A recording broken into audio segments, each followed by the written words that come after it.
Hello my friends, Evolutionary Energy Arts family. Well guys, lots going on. Let's start over here, and this is something that came out yesterday, and it's the military warning EMP attack will wipe out America, democracy, and whole world order. And so this is from the Associated Press, and in an extraordinary and sobering report meant to educate the nation on a growing threat, which we have talked about on this channel for the whole, a whole year now, on a regular basis, and I've even done whole video on this in the past. And basically, this EMP attack is really real. I mean, it's something that could really happen and just shut down everything. Everything could be completely shut down, and there are officials that really feel that the country, and really any country, is pretty much vulnerable to this. And for those of you that remember Asia, who used to come on the show on a regular basis, and we'll have her back again, she is basically intuitive and has seen that, and she actually saw that the U.S. would be hit with an EMP attack. Now she saw a date of more like fall of next year. And this is something that she had seen, and she said she and her impression got that it would occur over the Dakotas, which actually would make perfect sense because that would wipe out the biggest part. And it's real. An EMP attack is something that really could happen. And so, as you can see here, Electromagnetic Defense Task Force 2018. There's been a lot done on it, a lot of studies done on it. And with really good cause, because this would be absolutely devastating, and as it says here, up to 90% of the population. And I don't know why they're distinguishing the East Coast as opposed to the West Coast. I would venture to guess the East Coast because we have more, unfortunately we have more nuclear reactors on the East Coast.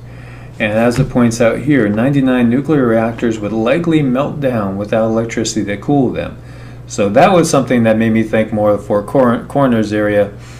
But then when, and I'm just talking about safe zones, as I diverge really quick, because that is one of the cases, one of the big questions I hear from you guys every day.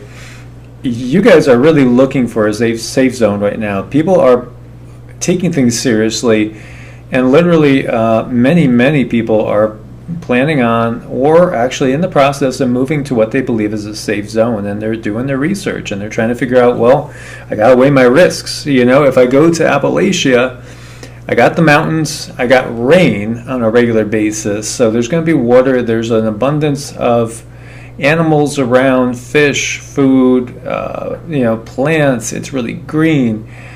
Is it high enough in case of a pole shift is one of the questions. And the other thing is, too, what to do if the nuclear reactors melt down. Now, if you look at the Four Corners area, and I didn't mean to get totally divergent on this, it's just I've been getting questions constantly about this. If you look at the Four Corners area, rain is an issue, obviously, because it's dry out there. And it's been fracked like you wouldn't believe. So if there are, bigger earthquakes, or if volcanoes even wake up, which there are some ancient ones in that area, and there's one in Colorado that had last one off about 4,000 years ago. But with the type of earth changes that we're planning on seeing or thinking we're going to see, that would be a danger, and the fracking that's going on there is just insane. And then you have Yellowstone too, which if it does go, it's going to be tough for anybody in the Northern Hemisphere or North America to make it, but you literally could be buried in ash over there. So there's really no perfect place. And as this shows, the east side, the East Coast, is in danger because primarily of the nuclear reactors, but also population centers. Wherever there's a ton of population, there's going to be chaos. Not that there won't be chaos in the small towns as well, but there is a difference. 4.1 million would be displaced from areas around the nuclear plants as the radioactive cloud spread. And so these are some of the warnings that comes from this report by the United States Air Force, Air University, and Curtis E. LeMay Center for Doctrine Development and Education. So real concerns here. And of course you would have military and commercial jets such as those built by Airbus could be degraded. Bases would be cut off, making defense and counterattacks impossible. Civil unrest would start in hours. Power and GPS would go dark. By the way, they've been doing GPS testing. The military has been doing GPS testing now, and it's running through, I think, about the second week in December. So that is something else to be aware of. There's a lot of testing going on right now. Failures may include long-term loss of electrical power. 18 months or more are required to replace key elements for the grid that would be damaged or knocked out. This is a serious, real thing, and I want to go off on another tangent before we go any farther, because I feel it's extremely important, and that is the fact that I am getting a lot of you guys talking about military training going on in an unprecedented way. And I got a voicemail from a very good friend this morning, and he was really riled up and basically saying he's never heard so much firing going on. And I'm hearing this from many, many different locations. And that was part of the whole big thing about the video yesterday showing the stealth bomber type plane and the drones. It's not the fact that, oh look, there's a stealth bomber. How often do you see stealth bombers flying down the highway? That's the question.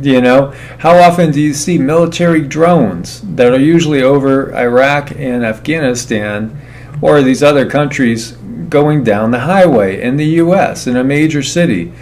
And that is the point, that there's something ramped up. Something is going on. Most of you out there that are communicating with me feel this, sense this, and know something big is going on.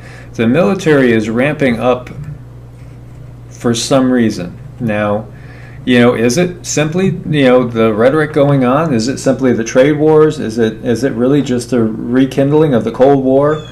Or is it something else? I mean, is that part of it? But do they also know there's something coming that's going to cause civil distress and unrest?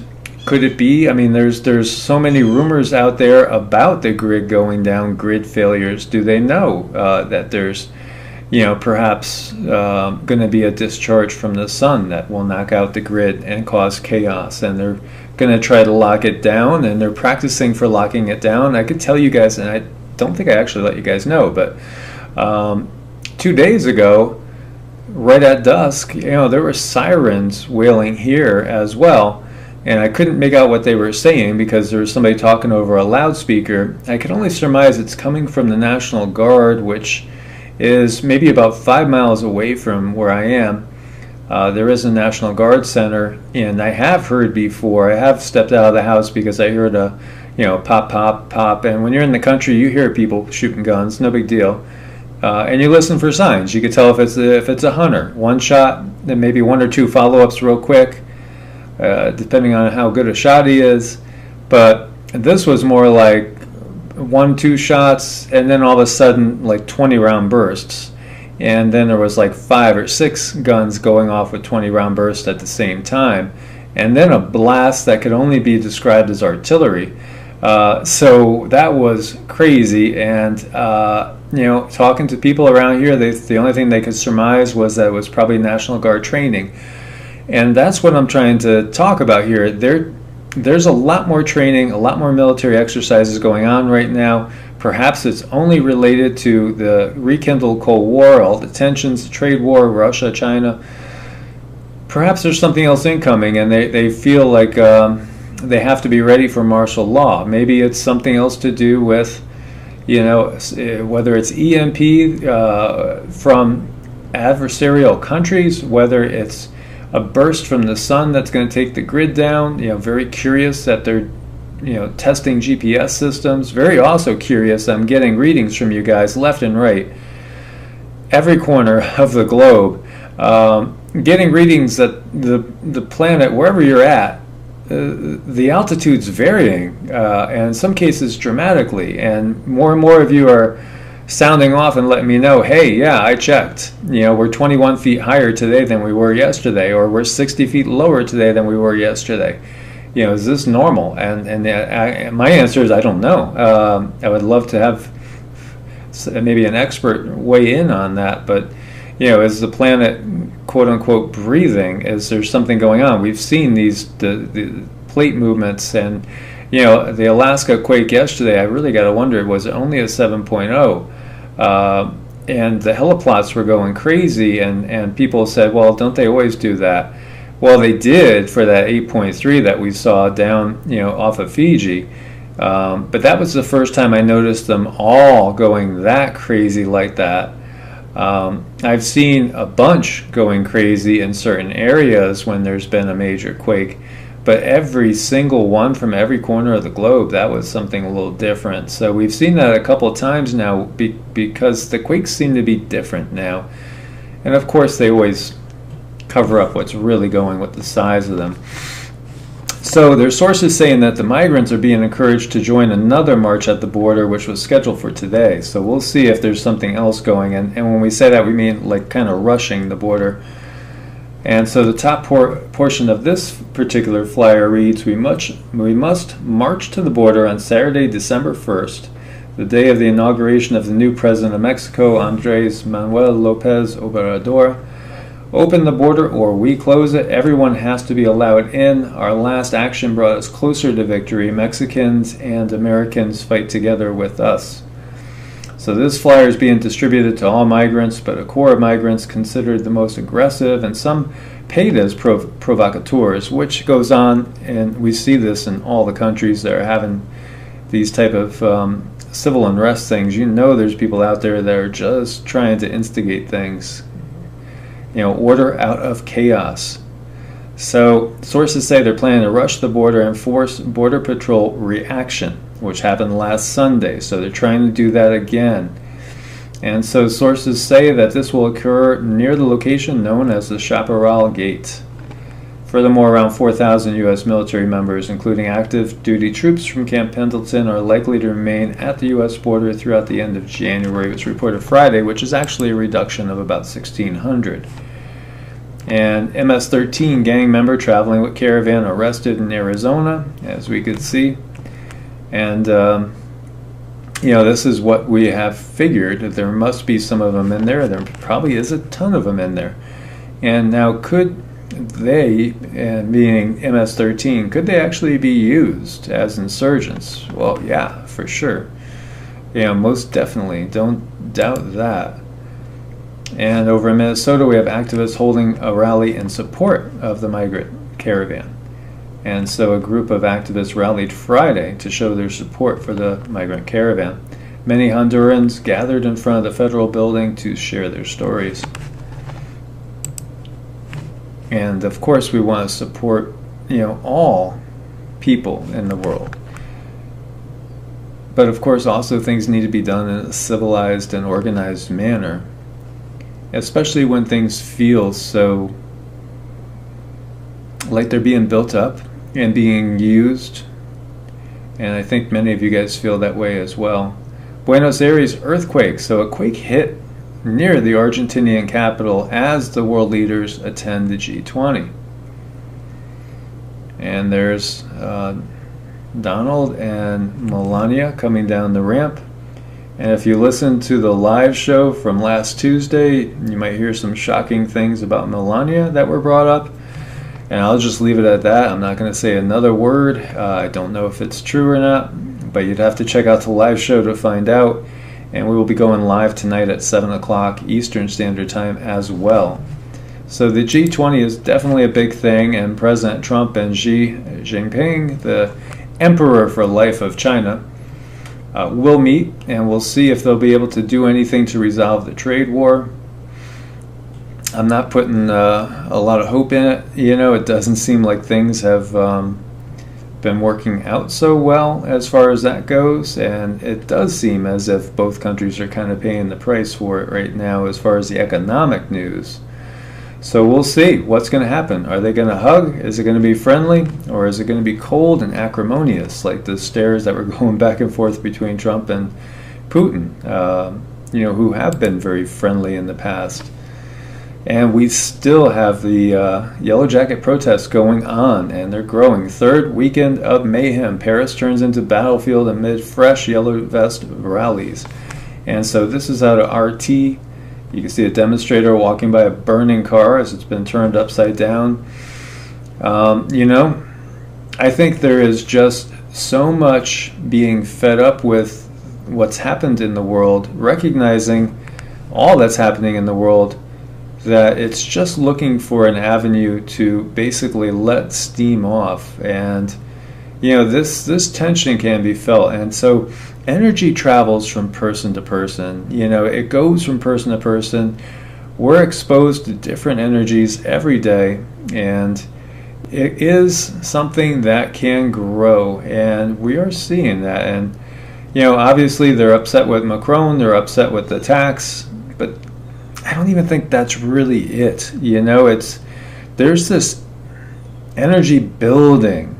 People are starting to wake up and understand how much they've been getting played, and just how obvious it is that there really is, you know, just really that less than half of 1% that controls everything, and everything kind of always works out for that corporate elite. And you know, everybody else is getting pushed downward into this chasm, and it truly is becoming the world of the haves and the has-nots to such a high degree. Middle class just disintegrating as far as the Western society.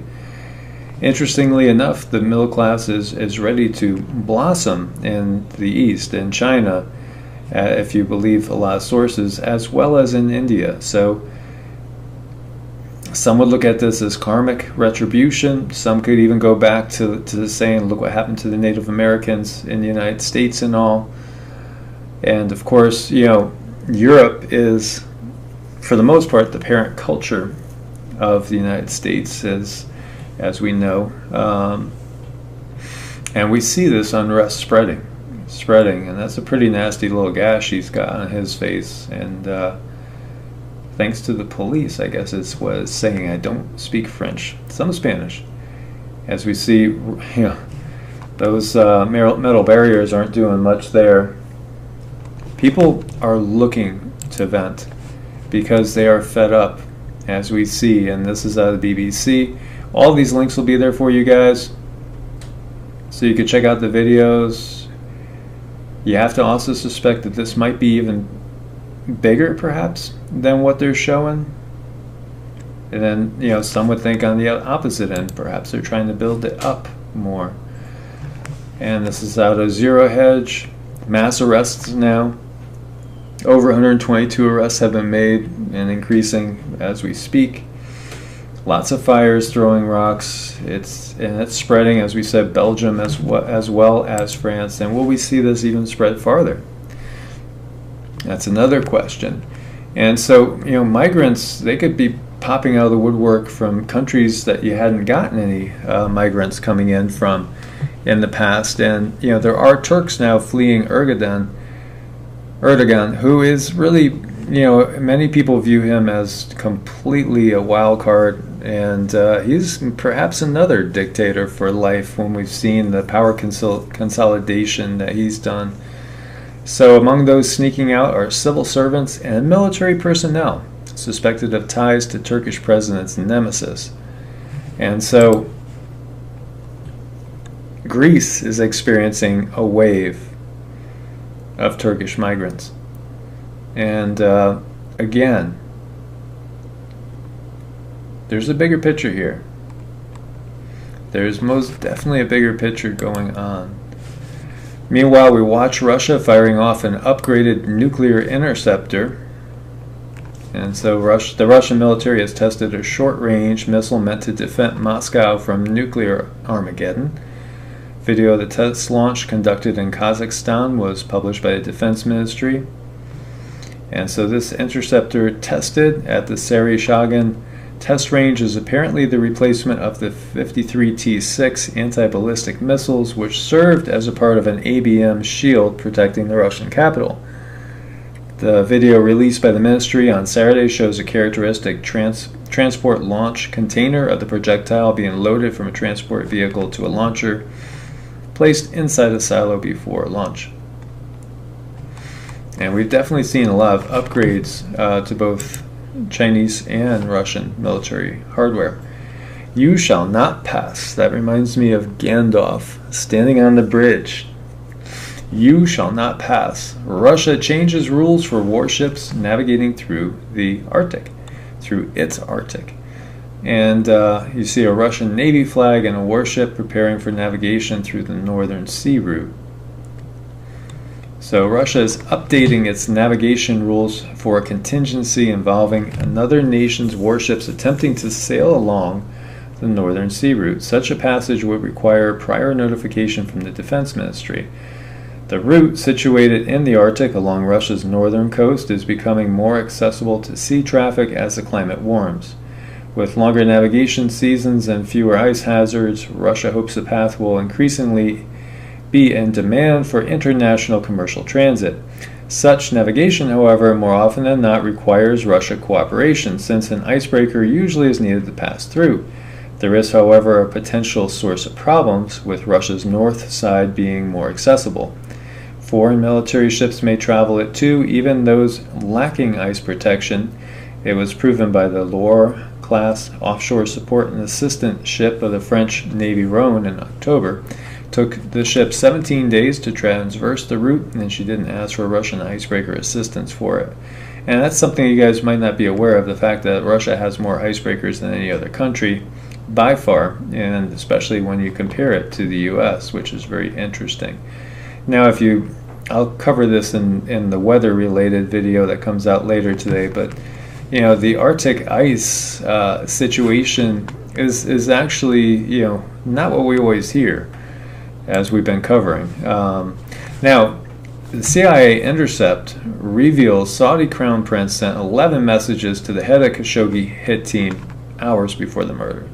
So, I mean, he's guilty as guilty gets. You know that the Saudi prince knew about it, probably ordered it, and yet, when we get down to it, chances are nothing's going to happen.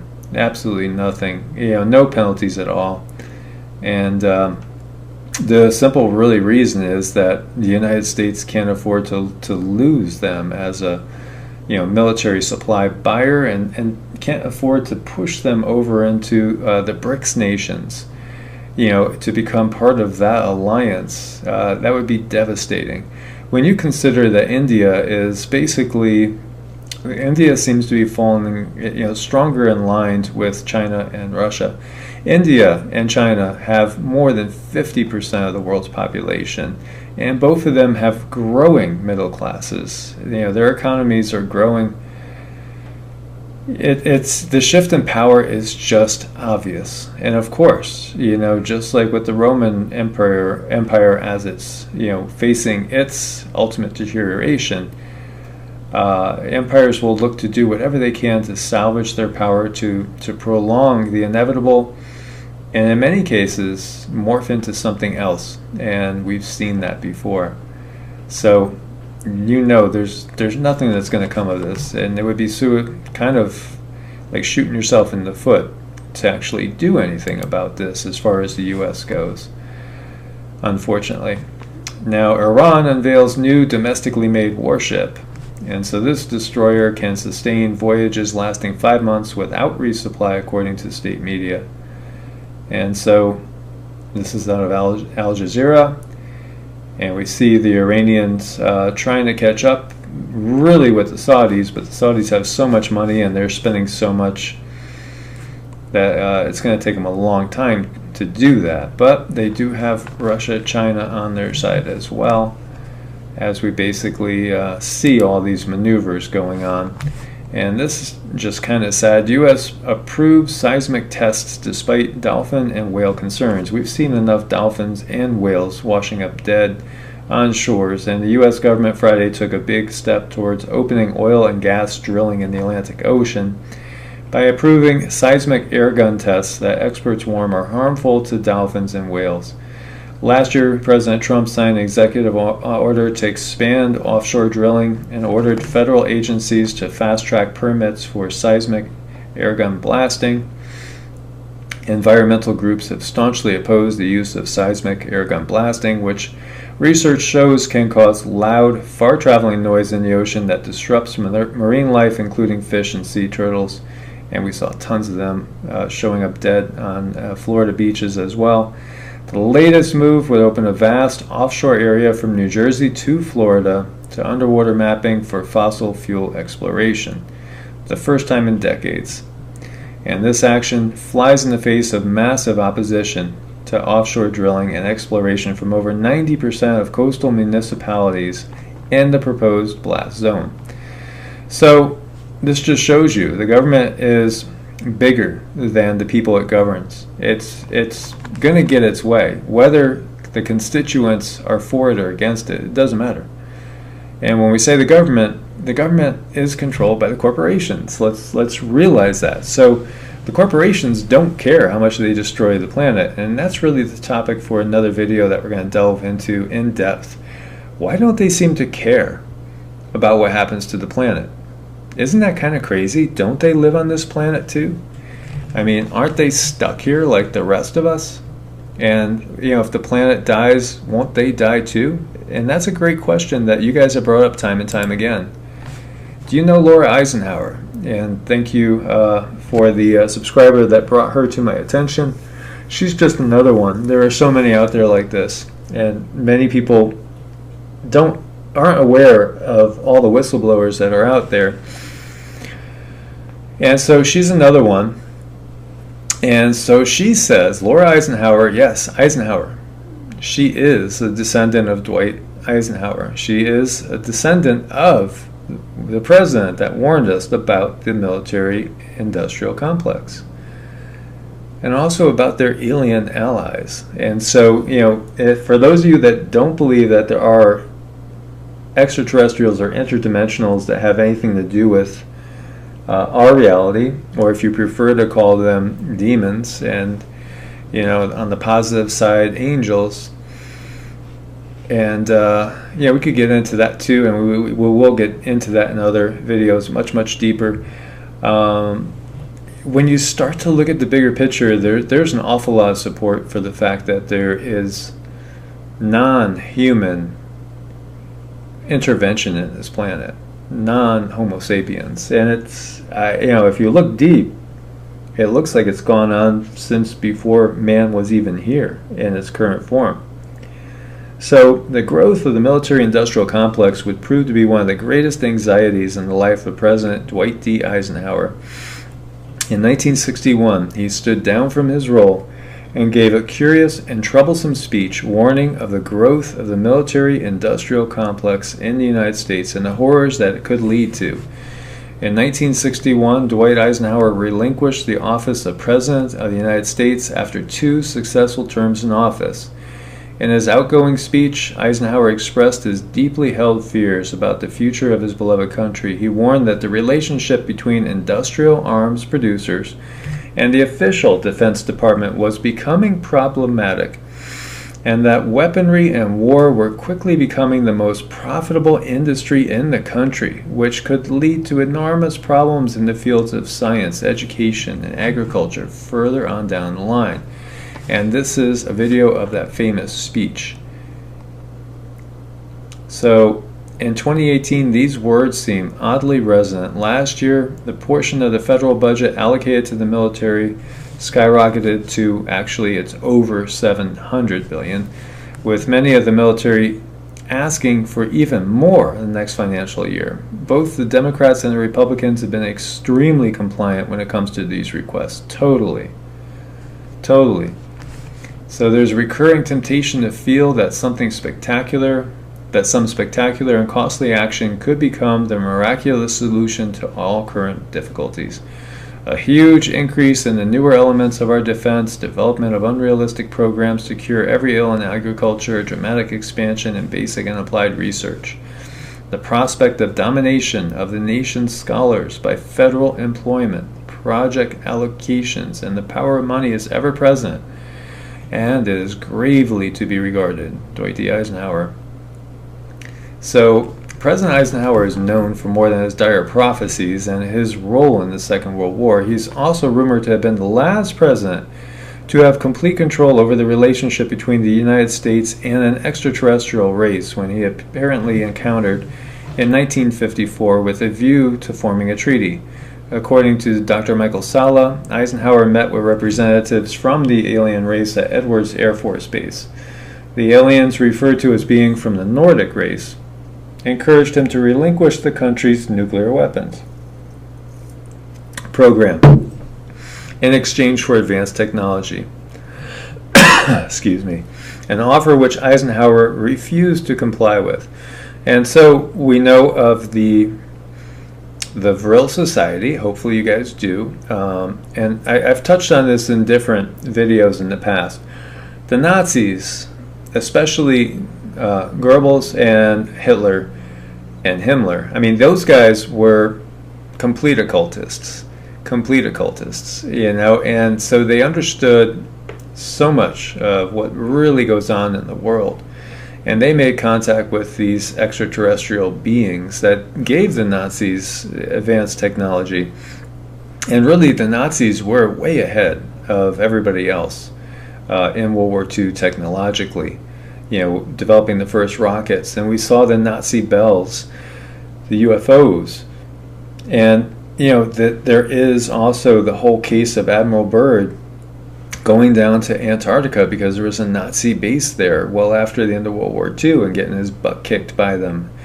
And then there's the thoughts that the Nazis didn't really even lose the war. Perhaps Germany lost World War II, but perhaps the Nazis actually won almost by attrition and absorption, you know, by coming into this military-industrial complex. And so it's really interesting when you start looking into it. And now the president's great-granddaughter, Laura Eisenhower, says there's much more to her famous ancestor's words than anyone could have imagined. Growing up, his great-granddaughter, Laura Magdalene Eisenhower, heard these stories but did not completely believe them until she began to read historical documents, which seemed to indicate they were true. Convinced there was something more to the story, she began to investigate DARPA, and DARPA's huge. And, you know, just that word equals YouTube issues. A top secret advanced weapons development branch of the U.S. military, which was developed during the presidency of her illustrious ancestor. So she's the great-granddaughter. And so the secret space program, Mars Colony, and connecting to source energy. According to Eisenhower, chief among the projects being run by the elusive DARPA is the secret colonization of Mars, a project she claims she was recruited in 2006 by a mysterious figure named Agent X. She claims the colonization was set up in order to ensure that human race will survive even in the case of an extinction event catastrophe on Earth. Interesting. Laura Eisenhower turned down the chance to take part in the program she believed that the military-industrial complex was running, and it was involved in. And it was also involved in underhanded and sinister schemes aimed at domination using such methods as chemtrails, GMO foods, false flags, media manipulation, and the like. Furthermore, she claims that humans involved in the military-industrial complex are not working alone, but they're helped in their efforts by extraterrestrial beings. And, you know, if it makes some of you feel better, just call them demons. It's fine, even though there's probably all sorts of different races of beings out there. And you know, that's the thing. It's like we name things, and sometimes if we name something, it limits our capacity to understand what it truly is. And sometimes that could be a hindrance because we get our minds set in just one mindset and refuse to look at other evidence. And again, a full cup has no more room for any more info. So we need to be open-minded about this and really look at all the different sources. And so this is all interesting stuff. She's not the only one. There's tons of people that have come out talking about the secret space program. And, you know, there is, and I did listen to a video talking about, and I can't remember which one it was now, talking about the Malaysian flight that disappeared. You know there were a lot of top scientists on it. Well, sometimes this is how they basically, quote unquote, forcibly recruit top scientists into these programs. And really, supposedly that jet did land down, around Diego Garcia, which is a base that we have, the United States has in the Indian Ocean. And so, a lot of these people could either be relocated, the ones that they weren't interested in, given new lives, new names, brainwashed, what have you, or perhaps they're not even with us anymore. But the ones that they wanted are brought into these programs. And so, they are bringing in more people for the brain trust, some of the most intelligent ones going. And you have to think about that. Do you know how many people go missing in the United States every year? It's millions that are never found. No bodies ever found. And it's the same thing with the rest of the world as well. And so the thought is that they snag these people that they have earmarked. And I do have people I know that have had family members that have been supposedly marked for this program, possibly marked at a very young age. It seems like it's usually around 5 years old that they first have a quote-unquote visitation. And, then before you know it, somehow they're working for the government or they just disappear. But either way, I do think that programs like this are real, but it's up for each person to discern for themselves and realize there's a much bigger picture going on here. And why would they be so casual and nonchalant about destroying the planet unless they had an out? So one of the things could be that they know that there's a huge cataclysm coming, and most life on the planet is going to be wiped out anyway, so they don't really care what they're doing right now. They're just scrambling, trying to build up their bunkers underground and their off-planet bases. And otherwise they just, what if they did know? I'm just throwing it out there, and I'm not saying this is definitely the case, but what if they did know that something like 90 or 95% of the life on the surface of the planet was going to get wiped out? Would that make them then not look quite as crazy? And maybe would that not make a little sense, that they know something is coming and it's going to wipe out 95% of the life on the surface and it's going to have to restart? So in their haste and in their panic, they're just doing whatever's the most expedient and kind of raping the surface. And at the same time, they're building up their underground bunkers, their underground cities, and also perhaps colonizing Mars, and maybe they have massive bases on the dark side of the moon, and perhaps even other places. Would that not seem to make sense maybe a little bit more when we consider the outright destruction of the planet that's going on by the corporations?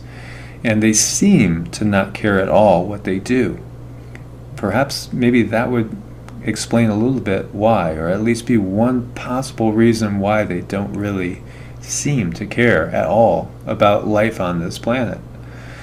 So my friends, I'll leave you with that thought. As always, please thumbs up to support the channel. Do subscribe, click the bell to get all the notifications, and share with as many as possible so we can wake them up to what's going on. May you guys always be blessed with abundant peace, love, health, happiness, and wellness, and may you always be kept safe in these times. God bless, my friends. Stay safe. Namaste.